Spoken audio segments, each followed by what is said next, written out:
So we had that, and then the next thing one would look at in a band like this is the bass. So in the intro, we kind of wanted these like synth stabs.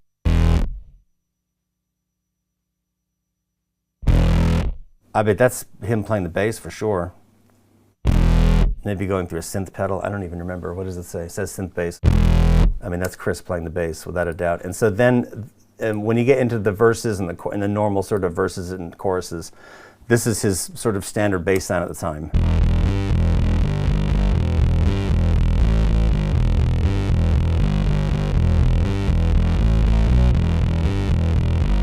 In the verses, we go back to this sort of smaller thing, because the verses we want to be quicker, lighter, easier, and then the chorus, the bottom comes back in the chorus, and the song really blooms and gets really big in a nice way. So that's the verse, then the chorus is this.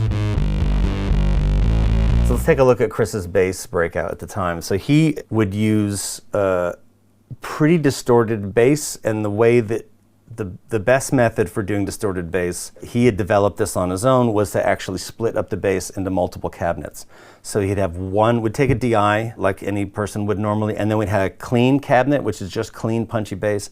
Then he liked to play through a big muff. That would be a separate amp that's just getting the big muff. And then he also had a pedal called the Animato pedal, which he's talked about in the press a little bit. It's this very weird one-off, I don't know if it's a one-off, but hard to find Japanese distortion pedal.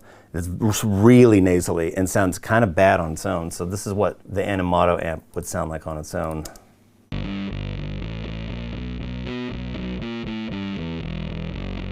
Actually, that doesn't sound like the Animato. That says combo. I think what we did is we took the bass big muff and actually ran it through. His bass rig is insanely gigantic and deafening, and I think we also ran it through a combo amp. The Animato is a lot more nasally than that. But at any rate, so you've got the clean bass here.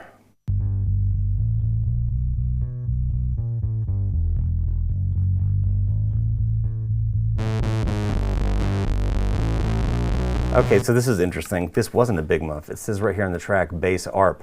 So as I was saying, at the time I was running everything through one of several synthesizers. So we took his bass and ran it into my ARP 2600. The ARP 2600, it's a synthesizer, but it has a mic pre on it and speakers and spring reverb and all this kind of stuff. I've recorded guitars through it and done all sorts of stuff. So this was his bass. I didn't even realize that until looking at this now. So we've got the clean DI, clean, his bass going through the ARP, and you can hear one of the things I like about the ARP 2600 is the bass is like, it's not controlled. It sounds like you're on the verge of breaking something. Like some of those notes sound kind of fucked, and I think that's part of what I like about it. And then we probably also ran through a combo amp here.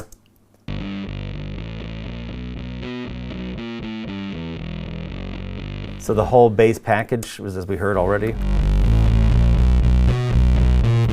But you wouldn't have the weight of that bass if you didn't separate the clean amp.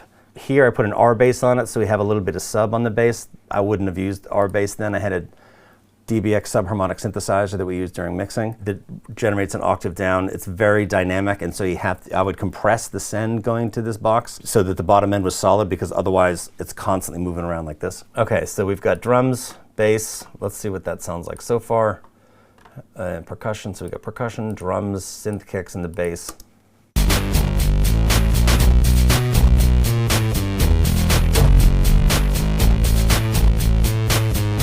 Percussion's a little loud, but we're not mixing just yet. Okay, so then let's have a look at the guitars. So this is very much Matt's territory. He had, I don't remember where, he'd heard a preset on an Eventide, I think it was an Eventide DSP 4000 called a big muff with dead 9-volt battery was the preset. And yeah, it's even kind of labeled here, big muff plus a dead 9-volt. And so that's kind of the sound that he wanted, like a very direct sound. So we're not using big guitar amps. We did use a couple of amps here, but the main sound is that very dry, very tactile. You can really hear the pick attack. It's not warm at all. We didn't want like a big warm rock sound on here, but it was obviously a rock band, so you gotta have some distortion, something that seems like it's gonna sound good loud. So this track is a DI that we reamped. And then that's the Eventide guitar. Okay, so looking at Chris's bass, so we've got the clean, the DI, the ARP 2600, and we have what I think is an ARP 2600 going into a combo amp of some sort. On Absolution, we had used big, giant guitar amps, diesels, all this other stuff. And for this album, I think I wanted something that was a bit tighter and more focused in the band as well. Although we did use a lot of Chris's, he had a really large kind of rare Marshall solid state bass amps. We're still running it through a combo, particularly in this song to keep it tidy. To record his bass, obviously we use the DI. On his clean amp, there's a couple things that I kind of almost always use to record bass. I've tried a million things. I still do when I record bass, try a million things, and I end up almost always right back where I started. And I just heard about this one microphone. It's not a special mic. It's not expensive. They don't make them anymore, but you can buy them on eBay or a junk shop or something like that. It's just a Blue Mouse microphone. It's basically a small condenser and the head is circular and you can kind of angle it like this. And I don't know why, but for whatever reason, it is the absolute best bass microphone. I think that bass, as a mixer, I often come across bass that is not recorded well. The waves generated by bass are such low frequency that if the diaphragms on your microphone are slightly different out of alignment, if you're multi-micing a bass and the diaphragms are slightly out, you're gonna have an out-of-phase bass sound. And you won't notice that it's out of phase necessarily because the difference isn't that much, but you will have less impact. So I think bass is actually maybe one of the hardest, except for a piano, it's probably the hardest instrument to record that people tend to come, I mean, harp is pretty difficult too, but how often do you record a harp? We would usually put up a Blue Mouse and a 421 and take a minute to line them up so that they're tight with one another. You listen to each mic on their own, position it slightly off center, and then you flip the phase and see how much canceling you're gonna get. The two mics are different, so they're never gonna completely cancel. What you wanna hear when you flip the phase of one of them, what's missing is what you're aiming to hear, if that makes sense. So by flipping the phase of one of them, you're listening to the reverse of what you want to hear. So then by slowly adjusting the diaphragm, you keep one mic, in this case I would always start with the blue, sounding good in a fixed position, and then you slowly move the second one around until what's being rejected is what you want to hear. In this case, on this track, we didn't do it, but I also frequently take an NS10 woofer. A lot of people use on bass drum as like just a sub microphone, and I would put that on the bass also to get like really low sub on Chris's bass, particularly on the clean amp. You wouldn't really do that on a distorted amp because there's no bottom end anyway, not anything that you would want. So you have the blue mic, and in this case, probably a 421, and you've got them set up so they sound good together. Some people would say that the mics should be positioned evenly, but that seems just almost random. It's always just a choice. The two mics sound different, so it's a matter of deciding what you want to hear at the time. So typically on Chris's bass, because his clean is so punchy and articulate, I would mostly rely on the blue mic and then mix in the 421 or whatever the other mic would be, just to get like a little bit more warmth around that blue mic. Because the blue mic gives you a great deal of articulation, it might be missing a little bit of warmth. So then you just kind of dial in what you want, and then you commit it. I mean, I didn't print a bunch of different mics for a bunch of different reasons. One is because we were recording his bass on a Neve BCM10, and you have a Neve BCM10 there, you're going to sum it together on the BCM10 because the BCM10 sounds better than summing in the box. So you're going to get a sound that you want, and you're going to commit it. And that way, every time you open it, it sounds the same, and the whole track can be built around that. You get a sound that you want, you commit it, and you build around it, instead of then going back in and messing around and changing your bass sound, which means that everything around it then has to shift. That's the way we were working back then. I still like working like that when possible. On Chris's bass, so we would have these two microphones and position them in the way that we liked. I would EQ them on the Neve BCM10, which is all 1073s on mine, and usually the frequency that for whatever reason I almost always add on bass is 3K. On a 1073, I think it's 3.2.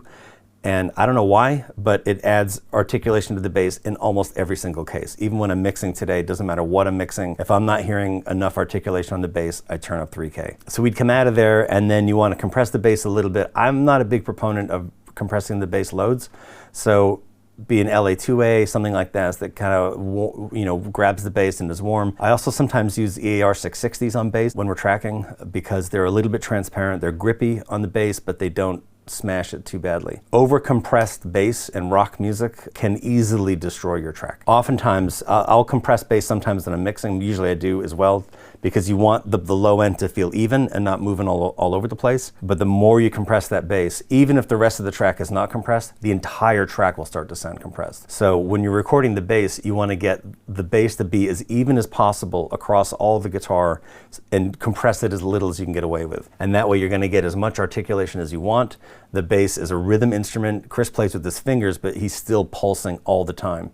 So the bass is a rhythm instrument, and obviously it's a guitar, but you want to preserve that rhythm by not flattening out the dynamics of the bass. He tends to play, I don't remember what bass we used on this. A lot of times he would play with active pickups, which tend to be even. But I would say, you know, when I'm recording anybody and we start going through bass, one of the first things I look for is a bass that will have sound even up and down the neck. All the notes sound even. I'm not a bass technician as far as doing repairs. I don't know why, but all of us have heard basses where different notes are louder than others. Take that bass and put it away and go and find another one. Borrow, steal, whatever you have to do. Do not record a bass where different notes, without doing anything, have different volumes on them, because that will create a nightmare down the road. So you want a bass that plays really evenly, and that's really hard to find. But that is, you know, even if you have one bass that is really well made and maintained and plays evenly up and down the neck, that's all you need. You don't need 10. So anyway, so then you compress the bass a little bit so that it parks nicely, but the compression isn't used to get the sound. The sound is coming out of his hands, coming out of the processing, coming out of the amps. Compression is just used to control it. Now, like anybody else, I've read countless stories about the Beatles and how much compression they would use on Paul's bass. That definitely worked for Paul and for the Beatles. It doesn't work in most cases. So if you're playing in a band that sounds like the Beatles, yeah, it's probably the right thing to do. But if someone's playing a lot of eighth notes, I would try to minimize your compression.